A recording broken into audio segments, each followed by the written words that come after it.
Imagine waking up tomorrow and discovering that one simple rule of the universe has changed. What if death disappeared? You are no longer destined to grow old.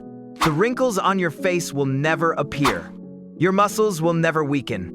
Your memories will never fade because of age. The slow process that has controlled every human life since the beginning of civilization has suddenly disappeared.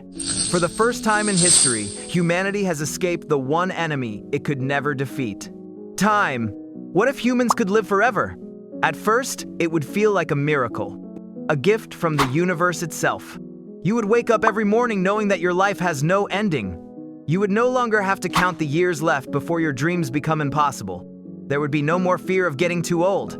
No more regret about the things you never had enough time to do. You could spend 50 years learning a new language, another 50 years mastering a musical instrument, 100 years studying the mysteries of science. You could become an artist, a scientist, an explorer, and a historian all within the same lifetime. The limits that once defined human existence would disappear. But forever is not just a long time. It is a different kind of existence. One where relationships would change forever. If nobody dies, how do we say goodbye? Would we still cherish the time we have together? Would love still feel the same? Or would forever turn love into something thin? What about the ones you leave behind? In a world with no end, every parting becomes a different kind of pain. Because you might never see them again, but you will never stop remembering them. But would you still be you after 1,000 years? The person you are today might become a stranger to your future self. Would you still love the same music, the same food, the same places? Or would everything you once adored slowly turn into dust? Forever means you will outlive every building, every city, every nation. You will watch mountains rise and fall. Oceans will dry up and new ones will be born. And you will be there, watching, always watching. But what is a witness without a story to tell? You would become a living archive of everything that ever was. But archives are cold. Can you still feel warmth? You might meet someone new, love them, and then watch them age, while you remain exactly the same. Would that be a blessing or a curse? You would have to learn to let go again and again, because everyone you hold dear will eventually leave, and you will be left with only memories. Memories that will fade and distort over centuries, until you are not sure what really happened. Is that still living or just existing? Would you still pursue your dreams knowing you have forever?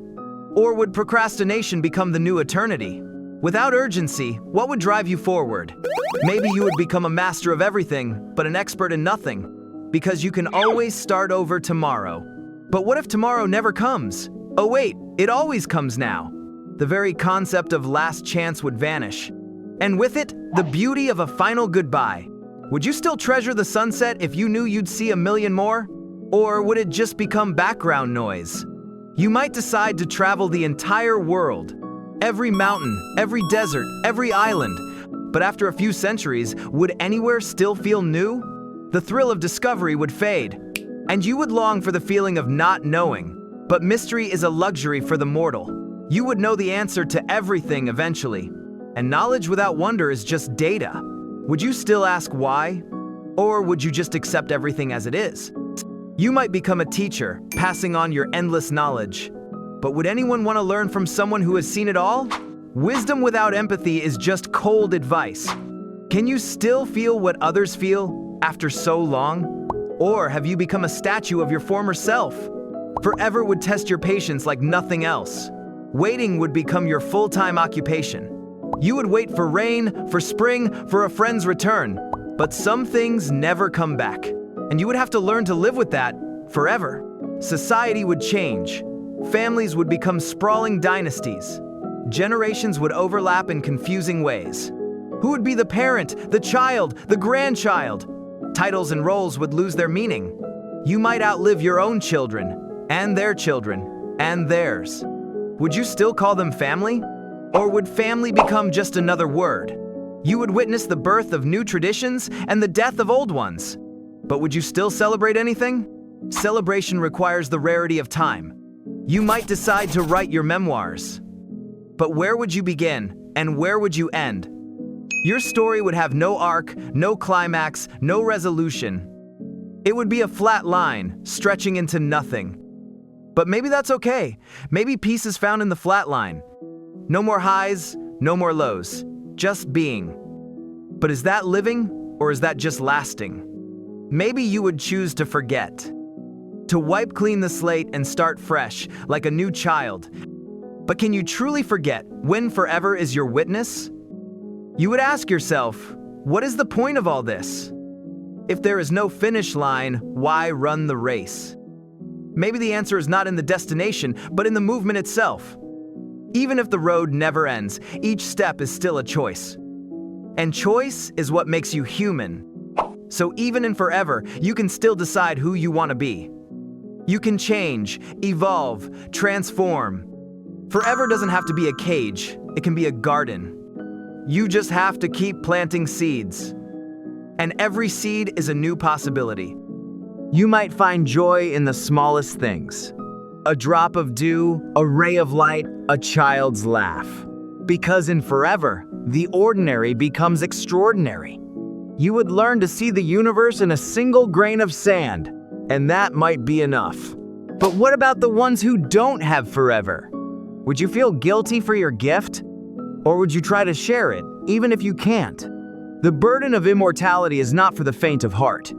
But you chose it, didn't you? Or did you? Maybe you didn't get to choose. Maybe it just happened. And now you have to live with the consequences. Forever is not a reward, it's a responsibility. To remember, to witness, to care. Even when everyone else forgets. You become the memory keeper of the world. And that is a noble thing. But nobility can be lonely. You would long for someone who remembers with you, but they always fade. So you learn to be your own companion. You talk to yourself, tell stories to yourself. After all, you are the only one who has been there from the start. But the start is so far away now. You can barely remember it. Was it real, or did you imagine it? In forever, reality and dream blur.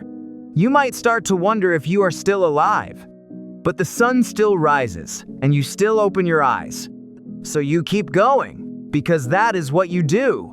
And maybe, just maybe, you will find others like you. Not many, but a few.